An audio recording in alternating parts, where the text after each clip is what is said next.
Number 6. Murder on the Ma and Pa Trail. On August 5, 2023, Rachel Moran went for an early evening walk on the popular Ma and Pa Trail in Bel Air, Maryland, and never returned. A citizen discovered her lifeless body the following day, turning her disappearance into a homicide investigation. Moran, a 37-year-old mother of 5, had last been seen at around 6 p.m. Her boyfriend reported her missing at approximately 11:23 the same night. Investigations revealed her parked car at the trailhead, as indicated by her boyfriend, prompting authorities to launch an intensive search. Sheriff Jeff Garler cautioned against the spread of false or unverified news about the case. He urged trail users to remain vigilant and attentive to their surroundings, while emphasizing that the trail was generally safe. Moran's case was being actively pursued by detectives, forensic experts, and crime analysts. And although the specific cause of her death and detailed crime scene information was withheld, Garler referred to her tragic end as a violent homicide. Medical examiners have not yet revealed how Moran died, but her family say she did not go willingly and that her death was not an accident. The sheriff maintained that investigators were exploring all possible angles and urged everyone with even the smallest piece of information to come forward. Garler confirmed that Moran's boyfriend and individuals close to her had been interviewed as standard procedure, and they were not suspects. The focus was on gathering concrete facts to guide the investigation, discouraging the spread of speculative theories online. The community's desire for enhanced safety measures, including surveillance cameras along the trail, gained momentum following the tragedy. The incident underscored the need to address vulnerabilities and maintain a safe environment in such public spaces. An update on August 17th revealed a breakthrough in the investigation. DNA found at the crime scene matched evidence from a March home invasion in Los Angeles, where a young girl had been assaulted.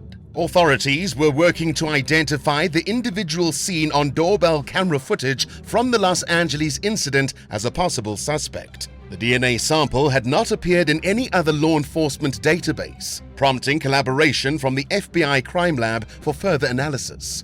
Moran's family established a GoFundMe campaign to cover funeral expenses and support her 5 children, raising over $48,000. The family also organized a memorial walk on the Ma and Pa Trail to honor her memory. Number 5. James L. Jordan. In 2019, Ronald S. Sanchez Jr., an Iraq War veteran in search of tranquility amidst nature, embarked on a journey along the Appalachian Trail. This trail, spanning from Georgia to Maine, is a popular route for those seeking a beautiful and challenging hike. Tragically, though, on May 10th of that year, during his journey through southwest Virginia, Sanchez's encounter with James L. Jordan turned this peaceful endeavor into a nightmare. In a shocking act of violence, Jordan fatally stabbed Sanchez and severely wounded another fellow hiker. In a recent legal development, the judge declared Jordan, who had been charged with murder, not guilty due to insanity. And as a result, he has been committed to a psychiatric facility, and he will only be released when it's deemed that he no longer poses a substantial risk of injury to others. Medical experts that presented in the case characterized Jordan, who was 32 years old at the time, as suffering from a severe psychiatric illness marked by psychosis and mood disorders. Their consensus was that during the assault, Jordan was unable to fully comprehend the nature and consequences of his actions. Jordan's legal team disclosed that his lifelong struggle with mental illness culminated in this unfortunate event, causing pain and suffering for the innocent hikers and their families involved. Multiple witnesses claim to have seen Jordan walking the trail the week Sanchez was murdered.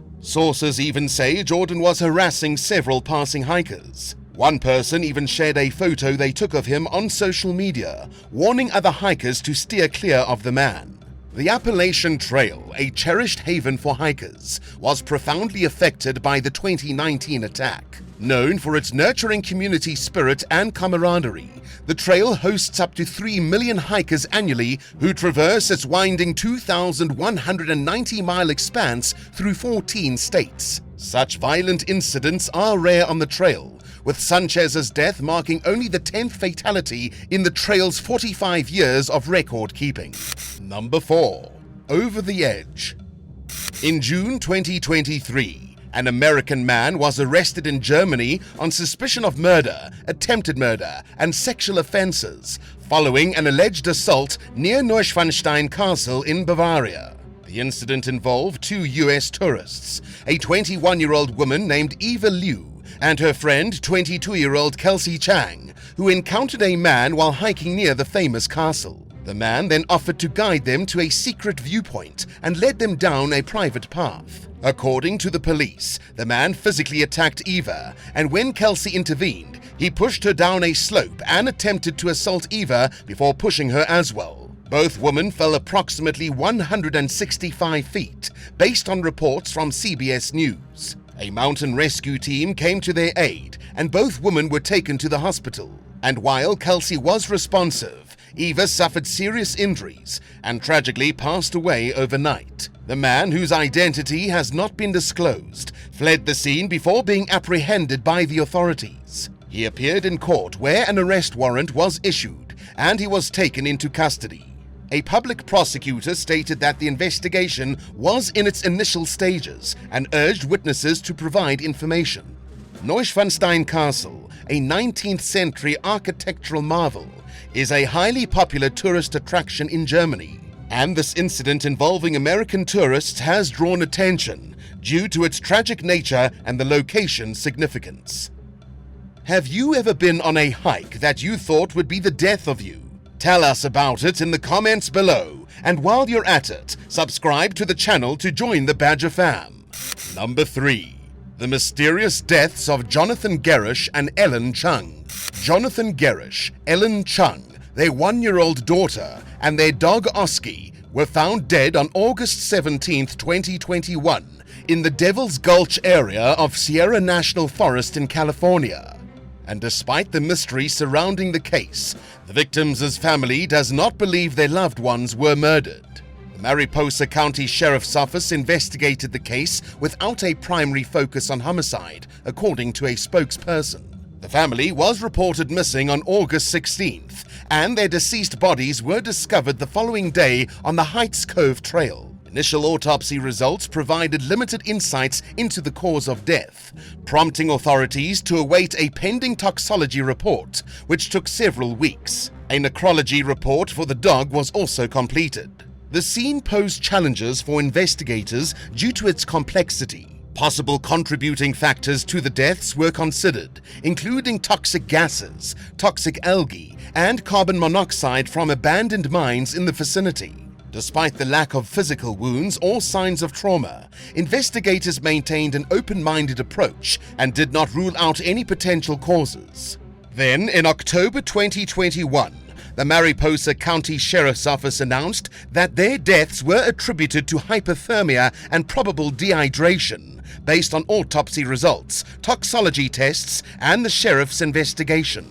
New details emerged from Jonathan's phone contents, which had been in FBI possession for several months. These revelations provided insight into the family's final moments. 17 photos taken on August 15th were discovered on the phone, spanning a total of 4 hours. The photos depict the trail, the river, and the family.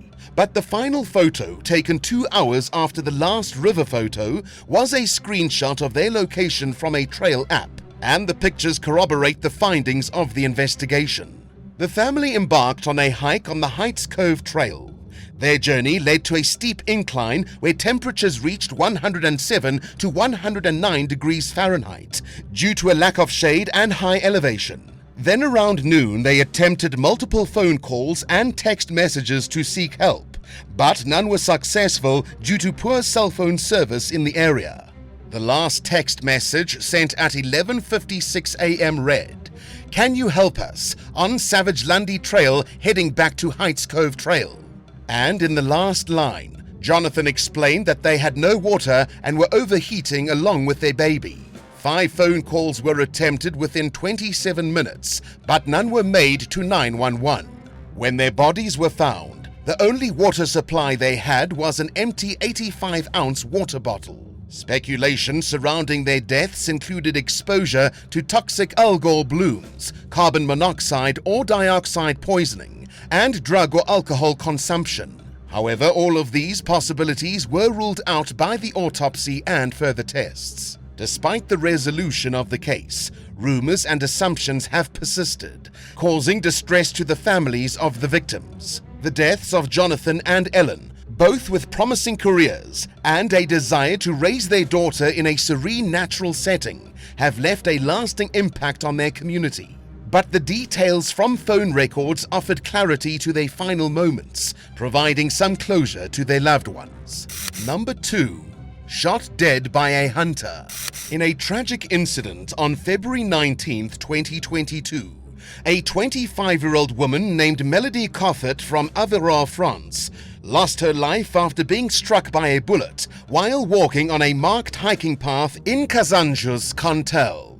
The fatal shot was fired during a wild boar hunt, allegedly by a 17-year-old hunter from the neighboring department of Aveyron. And unfortunately, despite efforts by emergency responders, Coffert could not be revived. The 17-year-old female hunter, who was in a state of shock, was taken to the hospital in Aurillac and subsequently tested negative for alcohol and drugs. She was taken into police custody and was questioned on suspicion of manslaughter. An investigation into the circumstances of the tragic incident was then launched by the Gendarmerie of Aurillac. The incident sparked reactions from various quarters, including Biodiversity Minister Bérangère Abba, who called it an unbearable and unacceptable tragedy. Abba stated that an investigation was underway to prevent such incidents from happening again and extended her condolences to the victim's family and friends. As of now, in 2023, there's been no updates on the case. So unfortunately, it's not clear what consequences the hunter faced for ending Melody Coffert's life. Number 1. Paul David Cruz. Jeffrey Hood and Molly LaRue, a young couple with aspirations to positively impact the world, were tragically murdered on September 13, 1990, while hiking the Appalachian Trail near Duncannon. They were planning on hiking the Clevis Trail and the Nalgene Trail, and they had embarked on a journey to hike the 2,190-mile trail. Former Perry County District Attorney R. Scott Kramer spoke with OutsideOnline.com and described Hood and LaRue as promising individuals with the potential to affect change. But their lives were cut short when they were brutally murdered at the ages of 26 and 25 by drifter Paul David Cruz. Hood and LaRue had spent the night on September 11, 1990 at the Doyle Hotel, a popular spot for Appalachian Trail hikers. The next day, after contacting their parents, enjoying a meal, and picking up their mail, they continued their journey. Their final night was spent at the Thelma Mark shelter on Cove Mountain. This is where the shocking incident took place. The killing sent shockwaves through the local and hiking community. Many trailblazers even began to avoid the area. And in Harpers Ferry, West Virginia, messages of mourning were left by fellow hikers at the Appalachian Trail Conservancy. Hood had been shot 3 times, and LaRue had been brutally stabbed in the neck, throat, and back. Their bodies were discovered 2 days later. Understandably, the couple's families were devastated, as they had been eagerly anticipating a reunion. Hood and LaRue were recent college graduates with degrees in art, but their true passion lay in working with troubled children. They had planned to attend graduate school to further their ability to help children facing difficulties. Paul David Cruz, also known as David Cassidy Horn, was arrested carrying belongings of Hood and was later found guilty of the murders. His trial concluded swiftly, with a jury handing down a death sentence. However, his sentence was later reduced to 2 consecutive life terms due to the appeals process. Cruz, originally from Loris, South Carolina, now serves 2 life terms without the possibility of parole for killing Hood and LaRue. If you broke your ankle while on a solo hike and had no cell service to call for help, would you try your best to get yourself back to civilization? Or would you stay put, knowing that someone would come along eventually? Let us know what you think in the comments down below. And if you enjoyed this video, be sure to leave a like and subscribe to the channel. Thanks so much for watching, and we'll see you next time on Bad Badger.